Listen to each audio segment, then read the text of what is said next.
Hey there, I'm Sunny Brigham, and welcome to my Facebook Live. Today, we are going to talk about how to get organized in your business in the new year. And Happy New Year to everyone. Organization is a special topic that I like.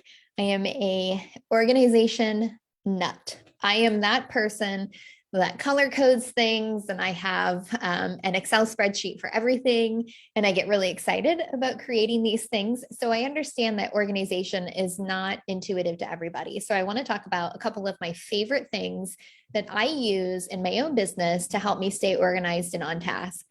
And this is really important because staying organized helps you feel less overwhelmed. It helps you have better boundaries in your business, and it helps you feel, well, a little more organized, but it helps you understand where you can spend your time, where you can cut corners on your time, and if you're actually spending your time well, because at the end of the day, time is money.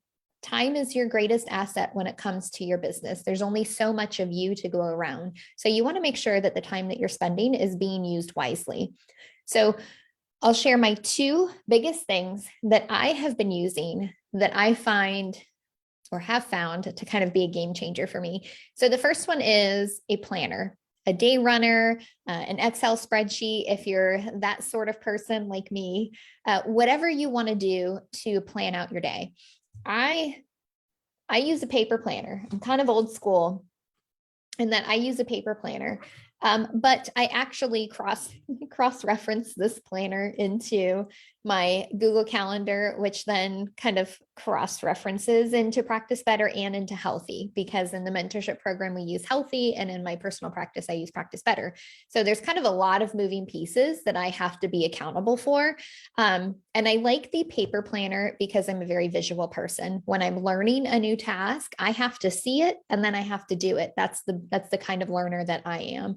And so having a paper planner, it makes it easy for me to stay on task, for me to understand what it is that I need to do.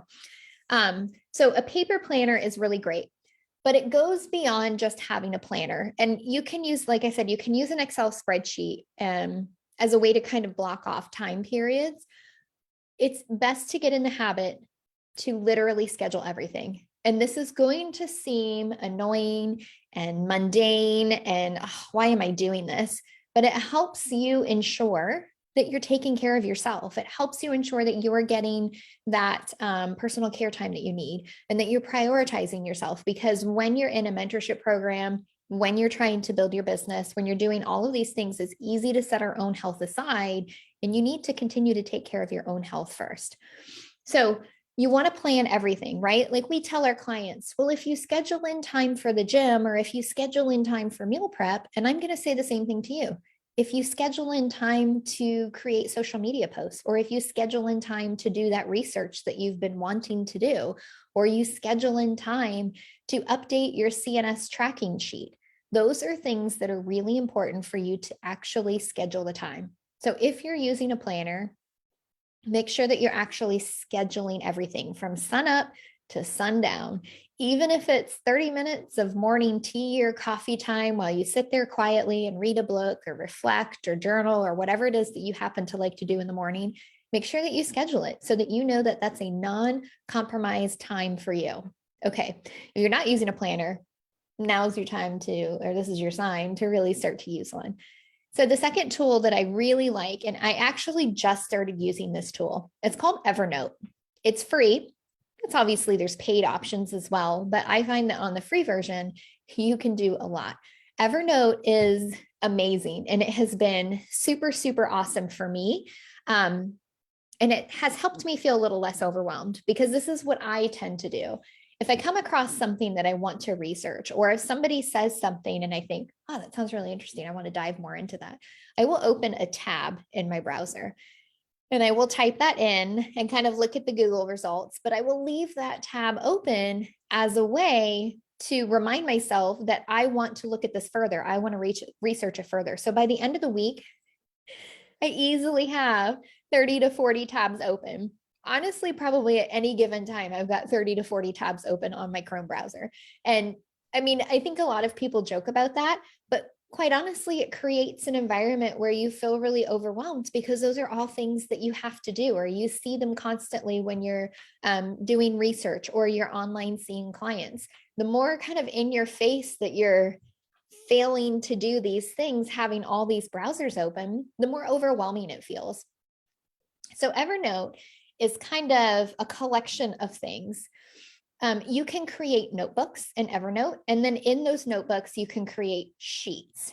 And if you think about it, so think of the notebook as really like a binder, and then the sheets are really like the tab separators, because in those sheets, you can have thousands and thousands of notes.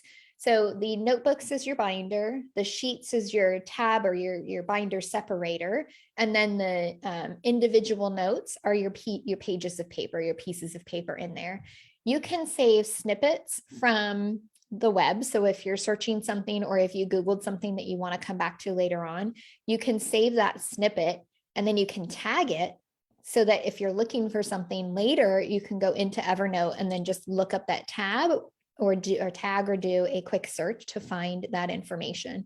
That's one way to use it. Another way is to bookmark. So I bookmark things or interesting studies that I have found that I know I'm going to want to research later. I will tag those, or I'll bookmark them and then tag them in Evernote so that when I'm looking for, let's say, a particular topic like methylation, I can go into Evernote and I can pull up methylation and it will show all of my snippets, all of my notes that I've taken on methylation, and all of the bookmarks that I've created on methylation. And then all of those are searchable. So if I'm looking for a specific topic, I can search inside of Evernote for a phrase or for a word, just like you can on Google and just like you can in a Word document. But it's like a collection of all of these things.